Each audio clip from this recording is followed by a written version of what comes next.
तो जो last lecture था अपना, उस लास्ट लेक्चर में हम लोगों ने कुछ बेसिक मेमोरी फीचर्स तक कवर कर लिया था। उसके बाद प्रोग्रामिंग फीचर्स कुछ इंक्लूड किए गए हैं सीएनसी में, ठीक है, सीएनसी प्रोग्रामिंग लैंग्वेजेस में। तो उन सारे प्रोग्रामिंग फीचर्स में मैंने कुछ बताया था कि उसमें सीक्वेंस नंबर सर्च ये एक एडिशनल फीचर है। ड्वेल प्रोग्रामिंग क्या होती है ये भी मैंने बताया था। Tool length and diameter compensation, यहाँ से हम लोगों को स्टार्ट करना है, ठीक है।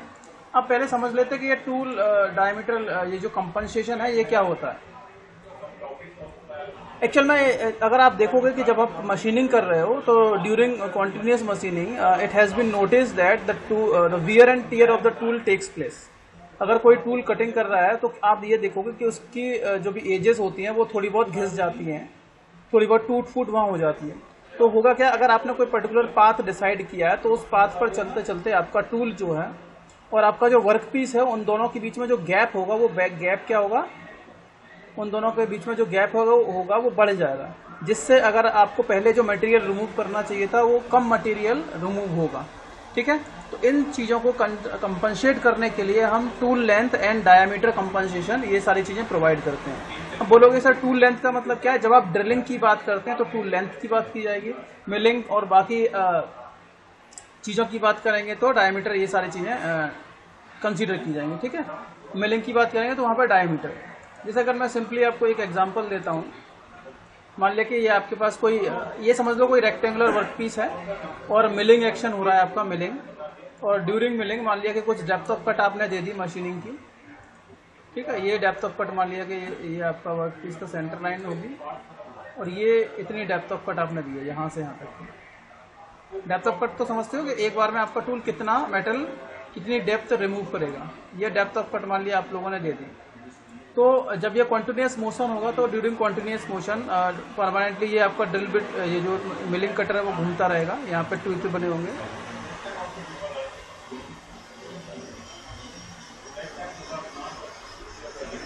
मिलिंग कटर में यहाँ पे टीथ बने होंगे। तो ये कॉन्टिन्यूस कटिंग करता रहेगा तो होगा क्या, ये जो टीथ होंगे उसके वो टीथ घिस जाएंगे और एक टाइम के बाद क्या होगा कि जितना मेटल हमें एक बार में रिमूव करना चाहिए था, जितना मेटल हमें रिमूव करना चाहिए था उससे कम मेटल रिमूव होगा। तो आप देखोगे कि जो प्रोडक्ट बनेगा आपका, उस प्रोडक्ट का साइज थोड़ा ज्यादा बनेगा, ठीक है। मान लिया कि आपको फाइनल प्रोडक्ट तो आपको बनाना चाहिए था ये वाला, फाइनल प्रोडक्ट आपको इतना बनाना चाहिए था, लेकिन इससे थोड़ा बहुत ज्यादा आपको साइज का प्रोडक्ट मिल जाएगा, ठीक है। चाहिए तो आपको ऐसा था अंदर वाला, लेकिन आपको ये बाहर वाला सर्कल के हिसाब से मिलेगा। मतलब आप ये समझ सकते हो, बाहर एक बड़ा रेक्टेंगल था, आपने मेटल रिमूव किया तो एक्चुअल में जो मिलेगी वैल्यू वो आपको कम मिलेगी, मतलब मेटल जो रिमूव होगा वो कम होगा। मैंने आपको एक एग्जांपल सिंपल दे देता हूँ कि पहले आपके पास एक प्लेट थी, रेक्टेंगुलर प्लेट, जिसकी जो डायमेंशंस थी मान लिया 20x40 थी। कितनी थी? 20x40। 20 mm उसकी विड्थ थी, 40 mm उसकी लेंथ थी। अब मैंने मिलिंग के बाद मैंने मुझे जो डायमेंशंस चाहिए थी वो चाहिए थी 16 × 30। 60 × 30 ये बाद में फाइनल डायमेंशन चाहिए थी। लेकिन हुआ क्या कि जब मैं कंटिन्यूसली कटिंग करने लगा तो कटिंग करने के बाद मैंने क्या देखा, मैंने ये देखा कि जो डायमेंशंस मुझे मिली हैं वो 17 × 32 मिली हैं। 17 × 32 क्यों मिली है? क्योंकि आपका जो कटर था उस कटर का डायामीटर कम हो गया।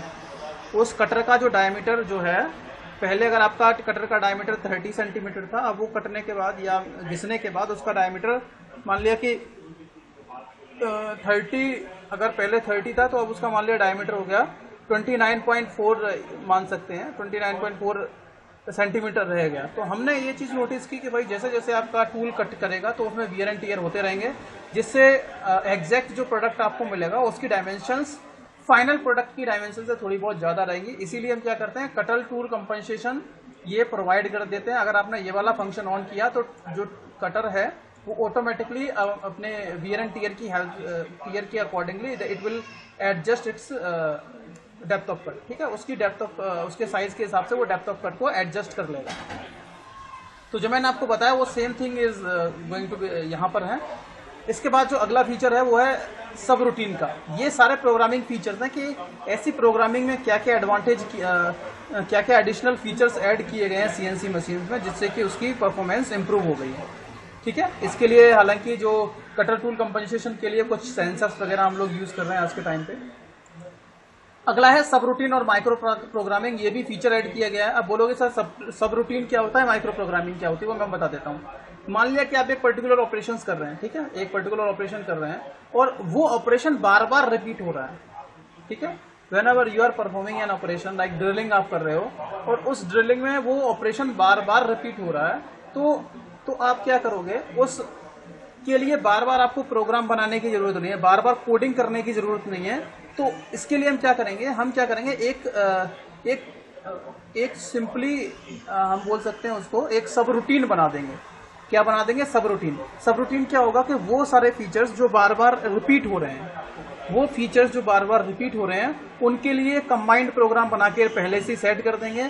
और जब भी अगर हमें वो उन चीजों की रिक्वायरमेंट है, रिपीटिशंस की रिक्वायरमेंट है, तो हम उस वाले फंक्शन को जो कि मेमोरी में सेव हो चुका है, सब रूटीन जो बनाया है, उस सब रूटीन को हम मेमोरी में सेव करेंगे।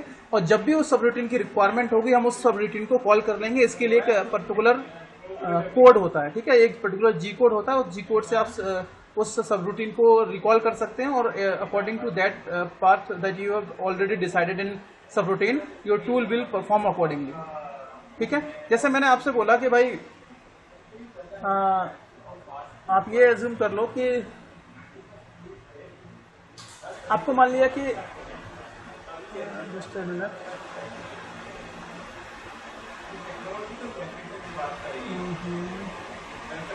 हाँ मैं आपको बता देता हूँ। जैसे आपको दिल्ली से आवाज नहीं आ रही है। अरे आ तो रही होगी यार, अभी भी नहीं आ रही है। हेलो,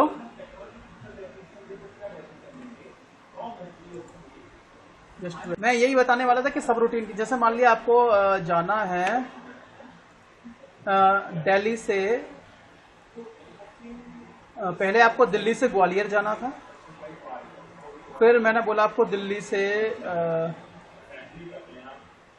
आगरा जाना था, फिर मैंने बोला कि आपको दिल्ली से झांसी जाना है, ठीक है। क्या तीन चीजें मैंने बताई, दिल्ली से आपको कहाँ जाना है, ग्वालियर जाना है, दिल्ली से जाना है आगरा, और दिल्ली से जाना है झांसी, ठीक है। तीन चीजें बताई, माइंड में थोड़ा इमेज बन रहा है। ये मुंबई तो जो दिल्ली से ट्रेन जाती है, अब होगा क्या कि जो दिल्ली से ट्रेन आएंगे, जिनको चाहे ग्वालियर जाना हो, चाहे आगरा जाना हो, चाहे झांसी जाना हो, वो मथुरा तक तो आएंगे ही आएंगे। इनके बीच में क्या पड़ेगा, मथुरा पड़ेगा, है ना। क्यों भाई, मथुरा पड़ेगा कि नहीं पड़ेगा। अब मैंने आपसे बोला कि आपका टूल है कटिंग टूल जो दिल्ली पर है, आपका कटिंग टूल कहाँ पर है, दिल्ली पर है। तो कटिंग टूल को पहले दिल्ली से ग्वालियर जाना पड़ेगा, दिल्ली से आगरा जाना है, दिल्ली से झांसी जाना है। तो हम क्या करेंगे, हमने ये देख लिया कि दिल्ली से मथुरा तक तो रिपीटिशन होता है, दिल्ली से मथुरा तक तो जो फीचर्स हैं, जो भी ऑपरेशन है, वो तो सेम रहेगा भाई, उसी पर्टिकुलर लाइन को फॉलो करके आना है। तो हम क्या करेंगे, दिल्ली से मथुरा तक एक सब रूटीन बना देंगे, एक माइक्रो प्रोग्राम बना देंगे, और उसमें जो आपकी ट्रेन है या जो भी आपका टूल है, वो कहाँ से वहां से दिल्ली से मथुरा तक जिस पाथ को फॉलो करते हुए आ रहा है, उसके लिए एक पर्टिकुलर प्रोग्रामिंग हम लोग बना देंगे। तो वो प्रोग्रामिंग आप बार बार यूज कर सकते हो, क्योंकि जैसे ही आप दिल्ली से ग्वालियर जाओगे तो मथुरा तक की प्रोग्रामिंग सेम रहेगी, उसके आगे चेंज हो जाएगी। दिल्ली से जब आगरा जाओगे तो मथुरा तक की प्रोग्रामिंग जो है सेम रहेगी, उसके आगे। तो ये मैंने एक सिंपली एक एग्जांपल लिया है आपको समझाने के लिए कि किस तरीके से सब रूटीन का जो कंसेप्ट है वो फॉलो होता है, ठीक है। समझ में आया सब रूटीन क्या होता है, क्यों भाई। हेलो, तो वही है, this feature is used when an operator has to perform repeatedly. कुछ ऑपरेशंस को जब उसे परफॉर्म रिपीटेडली फॉर्म करना पड़ता है, तो हम क्या करेंगे, we use a machining cycle that is considered as subroutine, ठीक है। द फंक्शन और function and the memory that can be called by the part program. मतलब एक छोटा सा प्रोग्राम बना करके इसको सेव कर लेंगे, सेव करने के बाद जब भी इसकी रिक्वायरमेंट होगी हम इसको कॉल कर लेंगे, ठीक है। तो आपको बार बार कोड, वो जो कोड है बार बार लिखने की जरूरत नहीं है, वो सेम कोड को यू कैन रिकॉल अगेन। कुछ चीजें चेंज होंगी, लेकिन वो जो चेंज है बस उसी के लिए प्रोग्रामिंग बनाएंगे, ओके। चलिए ठीक है, अगला देखते हैं parametric programming. Nikhil, mic on करो जरा अपना। सर मेरा माइक बंद है सर। हाँ, ऑन करवाया मैंने। बताओ जरा yes sir, yes sir. Subroutine को डिफाइन करो। Subroutine sir. Subroutine define करो। व्हाट इज सब रूटीन और micro programming, where it is used.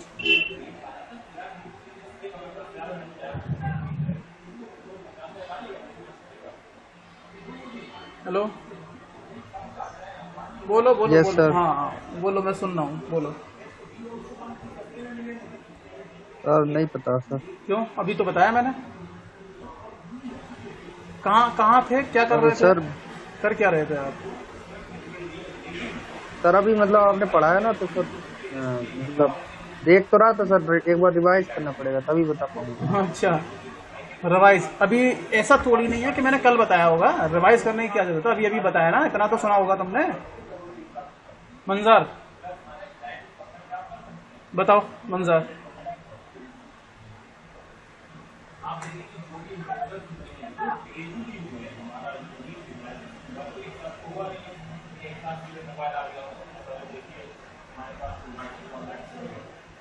बताओ।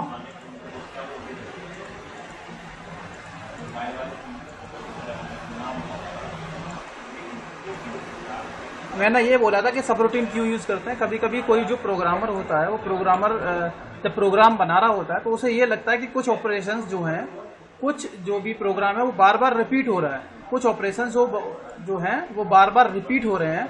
तो होगा क्या कि जब उसे प्रोग्रामिंग करनी पड़ेगी, अगर कोई ऑपरेशन जो है वो बार बार रिपीट हो रहा है तो वो क्या करेगा, बार बार उसके लिए प्रोग्राम लिखेगा और उसमें बहुत सारे स्टेप होंगे जो सेम रहेंगे। बहुत सारे स्टेप ऐसे रहेंगे जो कैसे रहेंगे, जो सेम रहेंगे। तो हम क्या करते हैं, प्रोग्रामर क्या करता है कि उन जो भी प्रोग्राम्स होते हैं उन सारे स्टेप्स को वो बार बार ना लिख के, उनके लिए प्रोग्राम दोबारा ना लिख के, उसके लिए क्या करता है, वो सब रूटीन बना देता है। और जब भी प्रोग्रामिंग करेगा तो वो सब रूटीन को कॉल कर लेगा कि भाई ये वाला ऑपरेशन बार बार रिपीट हो रहा है, तो जितनी बार उस प्रोग्राम को रिपीट करवाना होता है उतनी बार वो सब रूटीन को कॉल कर लेता है।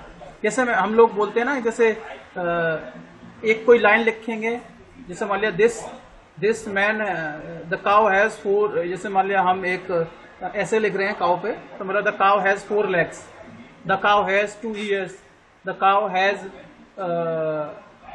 2 eyes, द काउ हैज। तो ये द काउ हैज वाला जो टर्म है जो भी है, जो काउ वाला है वो आप देख रहे हो वो बार बार रिपीट हो रहा है।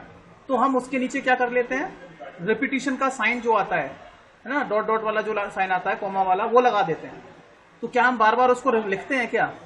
नहीं लिखते हैं। क्यों? क्योंकि वो चीज बार बार रिपीट हो रही है। तो अगर ऐसा कहीं किसी प्रोग्राम में हो रहा है, ऐसा किसी ऑपरेशन में हो रहा है, तो हम क्या करेंगे, बार बार उसका प्रोग्राम ना बना करके हम उसके लिए एक छोटा सा माइक्रो प्रोग्राम बना लेते हैं।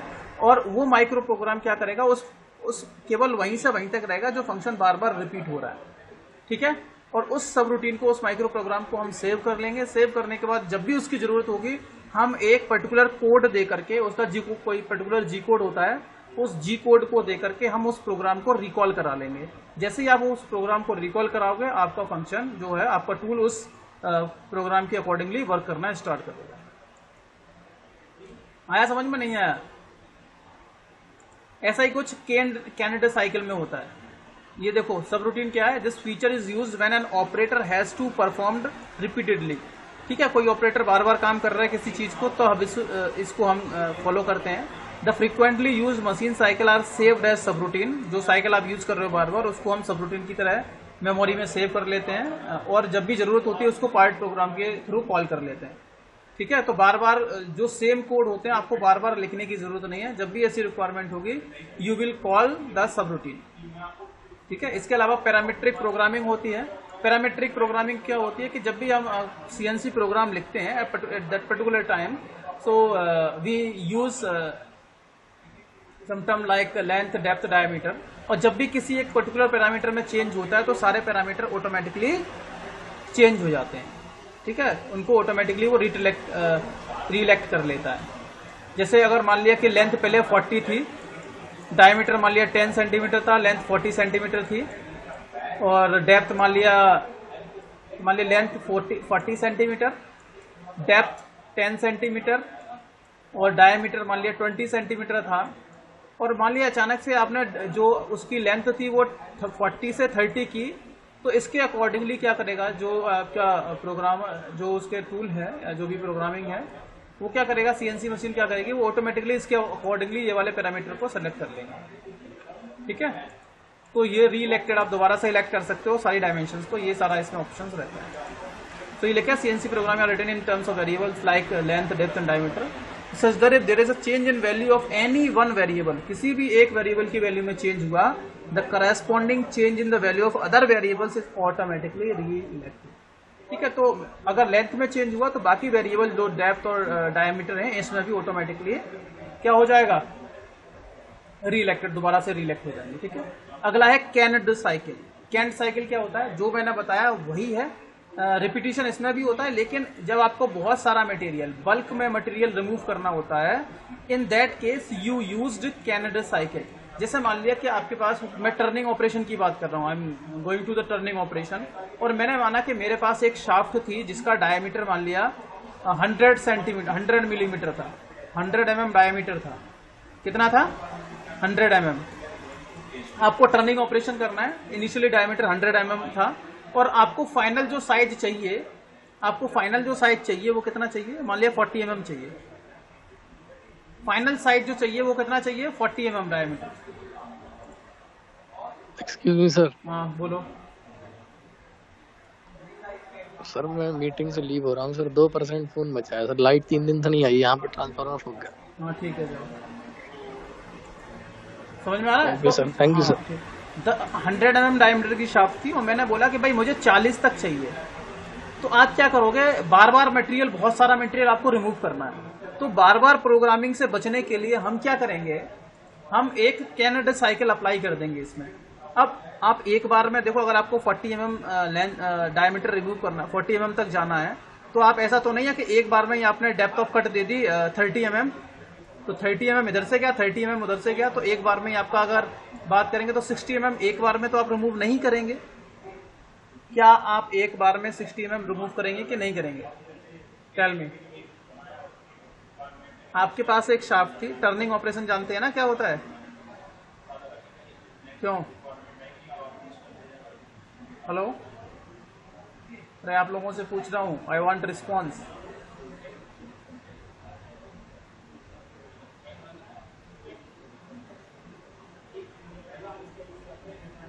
Hello, am I audible? जी सर। हाँ, मैं ये बोल रहा हूँ कि आपके पास इनिशियली 100 mm की शाफ्ट थी और आपको फाइनली उसको 40 mm डायमीटर की शाफ्ट में कन्वर्ट करना है आफ्टर टर्निंग ऑपरेशन। तो आप ये बताइए कि क्या आप एक बार में ही 60 mm डायमीटर रिड्यूस कर देंगे या कई स्टेप में रिड्यूस करेंगे उसको? अलग अलग स्टेप में करेंगे सर। हाँ, जैसे मान लिया कि पहले 1 mm दिया आपने डेप्थ, पहले 2 mm दिया, फिर दोबारा से 2 mm दे दिया, फिर दोबारा से 2 mm दे दिया, इस तरीके से आप मतलब डेप्थ ऑफ कट कम कम करके आप उसको 60 mm 40 mm डायमीटर तक ले जाएंगे, ऐसा ही है ना। अब आप देख रहे हो कि ये जो पर्टिकुलर ऑपरेशन है वो बार बार रिपीट हो रहे हैं, ठीक है, ये जो ऑपरेशंस होते हैं उसमें भी ऐसा रिपीटेशन सा देखने को मिल रहा है। तो हम क्या करेंगे, इसके लिए कैनड साइकिल, क्योंकि आपको फाइनल साइज तक जाना है तो इसके लिए हम कैनड साइकिल डिजाइन कर देते हैं।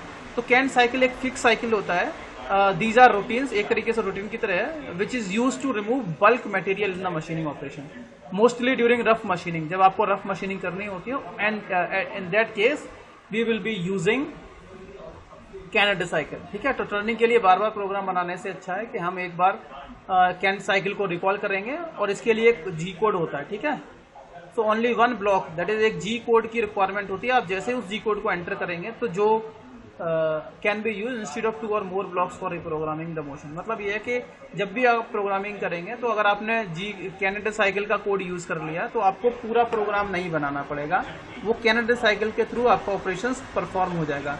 कैनड साइकिल से कैसे कर सकते हैं वो मैं आपको एक बार डिटेल में, जब भी हम प्रोग्रामिंग करेंगे वो सारी चीजें मैं एक बार बता दूंगा। जब बल्क में मटेरियल रिमूव करना होता है हम लोगों को, तो उस केस में हम लोग कैन साइकिल का यूज कर लेते। ठीक है, चलिए अगला है पीएलसी, प्रोग्रामेबल लॉजिक कंट्रोलर। ये भी फीचर्स इसके अंदर ऐड किया गया है।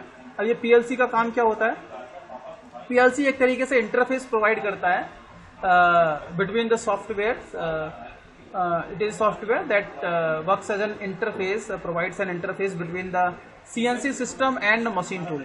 आपका जो मशीन टूल है जो कि फिजिकल ऑपरेशन करेगा, और जो आपका सॉफ्टवेयर सिस्टम है, सीएनसी सिस्टम है, जिसमें आपका कंट्रोल यूनिट लगी होती है जहाँ पे सीपीयू वगैरह जो होता है, वहाँ पे जो भी कंट्रोलिंग ऑपरेशंस हो रहे हैं उन दोनों के बीच में एक जो बोल सकते हो एक तरीके से एक इंटरफेस की तरह काम करता है। ठीक है, जैसे आपको कब मशीन कूलेंट ऑन करना है, कब कूलेंट ऑफ करना है, कब गेट इन करना है, कब गेट ऑफ करना है, कब स्पिंडल को ऑन करना है, कब स्पिंडल को ऑफ करना है, ये कुछ फंक्शंस होते हैं। इन सारे फंक्शंस को ये कंट्रोल करता है। ठीक है, इसकी मेमोरी बहुत कम होती है। ये कुछ पर्टिकुलर टाइमर्स इसके अंदर रहते हैं, काउंटर्स, ये सारी चीजें रखी रहती हैं। And so it just incorporates software timers counters to transfer the data between MCU and machine tool. एक तरफ आपका मशीन टूल है यहाँ पर और यहाँ आपका कंट्रोल यूनिट है, तो इन दोनों के बीच में डेटा ट्रांसफर का काम करता है कि अगर मान लिया कि कूलेंट को ऑन करना है तो यहाँ से वो पर्टिकुलर सिग्नल्स जनरेट कर देगा, तो आपका कूलेंट ऑन हो जाएगा। कूलेंट ऑफ करना है तो पर्टिकुलर दोबारा से ये अपने सिग्नल जनरेट करेगा, तो कूलेंट ऑफ हो जाएगा। स्पिंडल जो चल रहा है उस स्पिंडल को ऑफ करना है तो स्पिंडल ऑफ हो जाएगा, स्पिंडल ऑन करना है तो ऑफ ऑन हो जाएगा।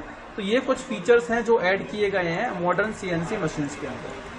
ठीक है, चलिए इसके अलावा डायग्नोस्टिक फीचर्स हैं। डायग्नोस्टिक फीचर्स का मतलब होता है कि जब भी अगर कोई प्रोग्रामिंग में गड़बड़ी होती है तो वो ऑटोमेटिकली उसको इट विल सेल्फ डायग्नोस कर लेगा उसको। अगर कोई प्रॉब्लम है, कोई भी मेल फंक्शनिंग अगर हो रही है, कोई भी अगर मेल फंक्शनिंग अगर वहां पर देखने को मिल रही है, then it will automatically retract that particular problem. ठीक है, तो वही प्रॉब्लम आ जाए कि जैसे मान लिया कोई प्रॉब्लम जो प्रोग्रामिंग के टाइम पे कोई भी प्रॉब्लम हो गई है, तो वहां पर एक एरर सिग्नल जनरेट होगा, तो उसके accordingly it will take the required action immediately and will we can just we can say hence so corrective actions can be taken up immediately. ठीक है, because of this diagnostic features, and it will also show the it will also bring the particular block where the error has been generated. ठीक है, जहां भी generate error होगी उस particular block को क्या कर देगा, ये इंडिकेट कर देगा कि भाई यहाँ पर प्रॉब्लम हो रही है, तो उस पर्टिकुलर को ये ऑपरेशन को कंट्रोल कर देगा। ठीक है, तो जो भी रियल टाइम डायग्नोस्टिक्स होते हैं जैसे पावर सप्लाई, वोल्टेज एक्सेट्रा, इन सारों को कर सकता है कंट्रोल। ऑनलाइन डायग्नोस्टिक सिस्टम भी होते हैं। जैसे आपका कंप्यूटर की बात करेंगे तो कंप्यूटर में कभी कभी अचानक से हो जाता है ना कि some error has been occurred, तो वो एक इंफॉर्मेशंस को आप डायग्नोस करते हैं अपने कंप्यूटर को, तो बोलिए तो वो ऑटोमेटिकली कुछ अंदर प्रोसेसिंग करता है, उसके बाद जो भी प्रॉब्लम होती है उसको ऑन कर देता है ना, उस प्रॉब्लम को सॉर्ट आउट करने के बाद करेक्ट कर देता है। ऐसे ही कुछ सिस्टम इस सीएनसी मशीन के अंदर भी होता है। इसके अलावा कुछ मॉडर्न सीएनसी, तो ये कुछ फीचर्स हैं जो ऐड किए गए हैं सीएनसी मशीन के अंदर। क्योंकि फीचर्स मतलब ऐसे कुछ ऐसी विशेषताएं बोल सकते हो, कुछ ऐसे इंपॉर्टेंट इंस्ट्रक्शंस ऑटोमेटिकली एडअप किए गए हैं सीएनसी मशीन्स के अंदर, जो कि हम लोगों ने अभी तक डिस्कस किए हैं। ठीक है, कैन साइकिल हो गया, सब रूटीन हो गया, ये सारे फीचर्स ऐड किए गए हैं। ये क्या होते हैं ये आपको भी डिटेल में पढ़ना है। इसके अलावा कुछ और फीचर्स हैं, आप इनको थोड़ा सा जल्दी से एक एक इनकी हेडिंग्स में लिख सकते हो, इतने तो पूरे लिखने पड़ेंगे। जैसे इसके अलावा कुछ और some other features has been added in the modern CNC machines like advanced hardware architecture. तो इसमें क्या होता है कि जो भी आजकल की जो सीएनसी मशीन्स आ रही हैं उसमें एडवांस्ड इलेक्ट्रॉनिक्स का हम यूज कर रहे हैं। ठीक है, एडवांस्ड इलेक्ट्रॉनिक्स का यूज कर रहे हैं, तो इसमें क्या होगा कि VLSI सिस्टम का हम यूज कर रहे हैं। तो होगा क्या कि जब हम VLSI का यूज कर रहे हैं तो जिससे जो भी आईसी इंटीग्रेटेड सर्किट जो चिप हो रही थी उनका जो साइज है वो कम हो गया है। किसकी वजह से? उनका जो नंबर है वो कम हो गया, किसकी वजह से? VLSI की वजह से। ठीक है, जिससे रिलायबल कंपोनेंट हो गए हैं और उसका साइज भी रिड्यूस हो गया। आप लोगों को पता होगा कि पहले जब अगर मैं टीवी की बात करता हूं तो पहले कितने बड़े बड़े टीवी आते थे, उसके बाद उनका साइज कम हुआ। आजकल एक पतली सी स्क्रीन आती है, उसमें आप लोग अपना टीवी देख सकते हैं, है ना, जिसको LED जो आ चुकी है आजकल। तो वही है, ये एक एडवांस्ड आर्किटेक्चर है। सॉफ्टवेयर मॉड्यूलरिटी जो है, बहुत सारी लैंग्वेज को ये डील कर सकता है। अगर कोई किसी भी पर्टिकुलर मॉडल में कोई चेंज होता है तो that change can be incorporated easily. इसके अलावा कुछ और फीचर्स और हैं, जैसे एडेप्टिव कंट्रोल हो गया। इंपॉर्टेंट है, आपको थोड़ा डिटेल में भी पढ़ना पड़ेगा। एडेप्टिव कंट्रोल क्या होता है कि जो भी आपकी मशीनिंग है उस मशीनिंग प्रोसेस को ऑप्टिमाइज करने के लिए, to optimize that particular machining problem we are using adaptive control. अब अडेप्टिव कंट्रोल में क्या होता है, it generally measure some output elements, कुछ जो एलिमेंट्स होते हैं या कुछ वेरिएबल्स होते हैं आउटपुट वेरिएबल्स, उनको ये मेजर करता है और इट विल एक्ट अकॉर्डिंगली, ये उसके अकॉर्डिंगली काम करना स्टार्ट कर देता है। जैसे मैं आपको सिंपली एग्जांपल देता हूँ, आप मान लिया बाइक चला रहे हैं, ठीक है, बाइक चलाते चलाते रोड पे जा रहे हैं, अचानक से क्या हुआ, आगे भीड़ आ गई बहुत सारी। तो आप बताइए मुझे, क्या आप अपनी बाइक की स्पीड स्लो करेंगे या अभी भी उसी पर्टिकुलर स्पीड में चलते रहेंगे? Assume you were initially you was driving eight 60 kilometre per hour, लेकिन सामने आपने भीड़ देखी तो अभी भी 60 की स्पीड से चलाएंगे या कम करेंगे स्पीड? हल्के करेंगे स्पीड, कम करेंगे ना। कम तो करेंगे आपने क्या तो किया, अपनी स्पीड को ऑप्टिमाइज किया और जैसे ही भीड़ खाली हुई तो तुरंत अपनी स्पीड बढ़ा दी है। ऐसा ही होता है आपके टूल के साथ। अडेप्टिव कंट्रोल में क्या होता है कि जब भी आपका टूल कोई पर्टिकुलर ऑपरेशन परफॉर्म कर रहा होता है तो आपको एक चीज भी पता है कि अगर कोई मेटल आप यूज कर रहे हो वो होमोजीनियस तो नहीं होता है, नॉन होमोजीनियटी वहां पर प्रेजेंट रहती है। ऐसा हो सकता है कि किसी पर्टिकुलर पॉइंट पे उसकी डेंसिटी कम है, किसी पर्टिकुलर पॉइंट पे डेंसिटी ज्यादा है। ऐसा हो सकता है कि कोई आप जिस मेटल को मशीनिंग कर रहे हो या कोई भी ऑपरेशन कर रहे हो या कोई भी ड्रिलिंग ऑपरेशन कर रहे हो, स्टार्ट में तो थोड़ा लोड ज्यादा लगता है, लेकिन अंदर देखते हैं कि वहां कोई वॉइड आ गया है, वॉइड समझ लो, कहीं हो सकता है अंदर बबल्स वगैरह रह गए हैं, तो वहां पर कोई मेटल अवेलेबल नहीं है। आपके टूल को बहुत जल्दी से मूव कर जाना चाहिए, वहां पर आपके टूल को बहुत जल्दी से मूव कर जाना चाहिए जहां पर मेटल अवेलेबल है ही नहीं। तो आपका टूल जहां पर मेटल अवेलेबल नहीं है वहां पर अपनी स्पीड को तुरंत इंक्रीज कर ले, और जहां कटिंग ऑपरेशन करना होता है वहां पर वो अपनी स्पीड को थोड़ा स्लो करके काम करना स्टार्ट करे। All these things are considered in case of the in the adaptive control, ठीक है। So its main aim is to maximize the MRR by varying the cutting speed and feed. Feed और cutting speed इन सब चीजों को control कर लेता है by some process variable, output process variable. जैसे अगर आपको उसको लग रहा है, कटिंग टूल को लग रहा है कि फोर्स कम लग रहा है, इसका मतलब वहां पर मेटल कम है। अगर कहीं फोर्स ज्यादा लग रहा है, इसका मतलब वहां पर मेटल जो है आपका कुछ ज्यादा हार्ड है। तो इन सारे पैरामीटर्स को एक पर्टिकुलर एडजस्टमेंट वहां तक किया जाता है और उस एडजस्टमेंट के अकॉर्डिंगली आप बोल सकते हो, उस पर्टिकुलर आउटपुट के अकॉर्डिंगली योर टूल रिएक्ट्स। अगर कहीं मेटल नहीं है तो वो तेजी से जाएगा आपका टूल, कटिंग मतलब विदाउट कटिंग, और जहां मेटल की कटिंग करनी है वहां वो फिर वो स्लोली अपना काम करना स्टार्ट कर देता है, ठीक है। अडेप्टिव कंट्रोल का जो कंसेप्ट है समझ में आया क्या होता है अडेप्टिव कंट्रोल?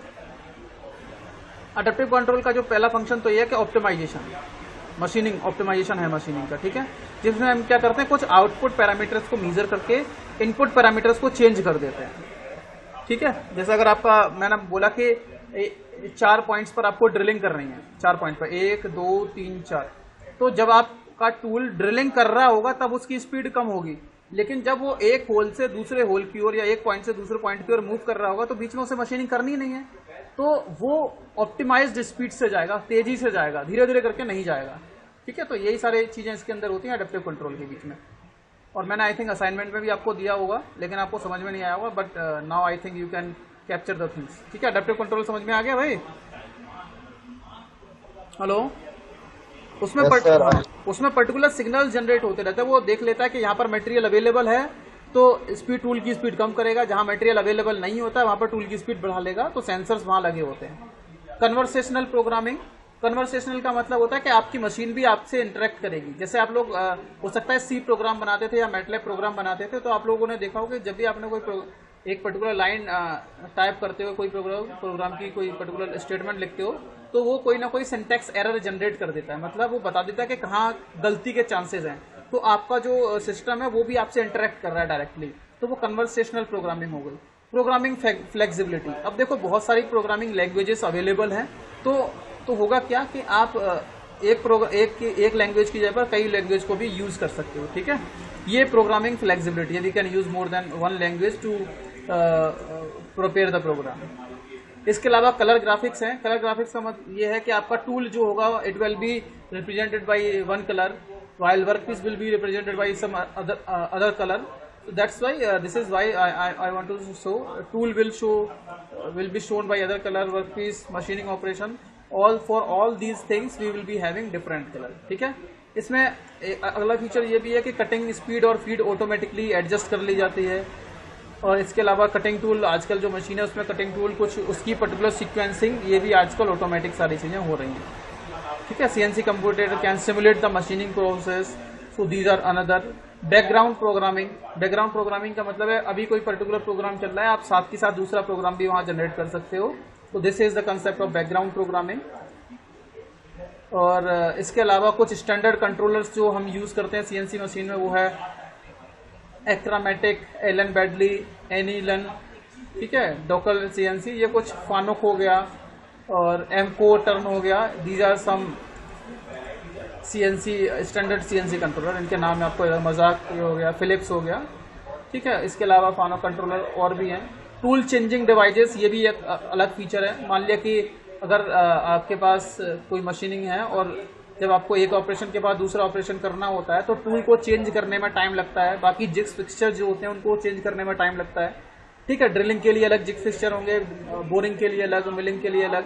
तो जब भी आपको जिग्स फिक्सचर चेंज करने होते हैं, टूल चेंज करना होता है, तो आप देखते हो कि चेंजिंग में भी टाइम लगता है, उन ऑपरेशंस को या पर्टिकुलर टूल को चेंज करने में टाइम लगता है। तो उन सारी चीज़ों को रिड्यूस करने के लिए, जो टाइम लॉस हो रहा है उसको रिड्यूस करने के लिए हम टूल चेंजिंग डिवाइस का यूज कर रहे हैं। This is the function of ATC, ठीक है, automatic tool changing.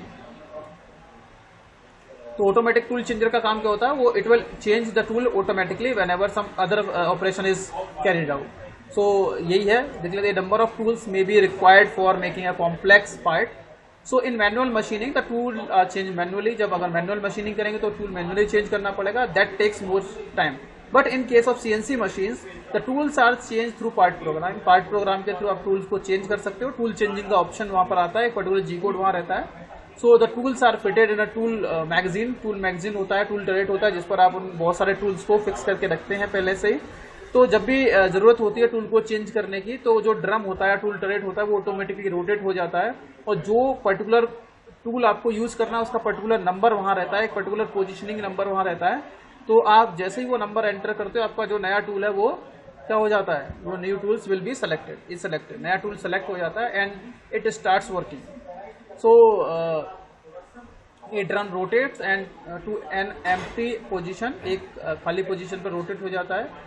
Approaches to the old tool and pulls it out at the spindle, मतलब यही है कि जब भी आपको टूल चेंज करना होता है तो ऑटोमेटिक टूल चेंजर क्या करता है, पुराने टूल को एक पर्टिकुलर एम्प्टी पोजीशन पर ले जाता है, उसके बाद उस टूल को निकाल देता है, ठीक है, स्पिंडल से, और ये दोबारा से रोटेट करता है टू द न्यू पोजीशन, जो नया टूल आपको यूज करना है उसकी पोजीशन पर मूव करता रहता है, और उस स्पिंडल के थ्रू उस पर्टिकुलर टूल को क्या कर लेता है, अपने अंदर रिट्रैक्ट कर लेता है, उसको यूज कर लेता है, फिट कर लेता है, ठीक है।